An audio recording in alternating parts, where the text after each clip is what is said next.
अच्छा, तो हम फ़ारसी के बारे में बात कर रहे थे, फ़ारसी गिनती के बारे में। तो बेआईद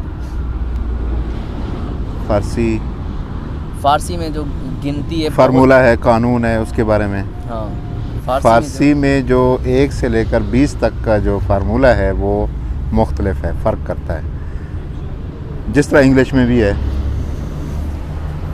सलाम कुजाई हस्ती शुमा ما بچه همینجاییم. قم. माशाल्लाह। قم کجا میشینی؟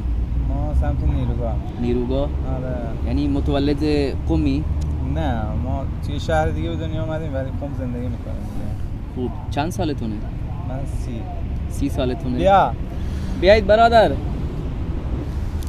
اسم شما؟ من حمید نوربخش هستم. نوربخش هستی؟ بله. بچه کجایی شما؟ بچه قم هستم. قم هستی؟ بله.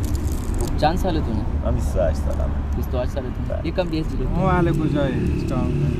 ما هر دو تا پاکستانی هستیم. پاکستان. اینجا چیکار می‌کنید؟ اینجا درس می‌خونیم جامعه المصطفی دانشگاه. درس. کلا دانشگاهه. رشته من قرآن و حدیثه. قرآن و حدیث درسشو می‌خونید. بله. خب موفق باشید. سلامت باشید.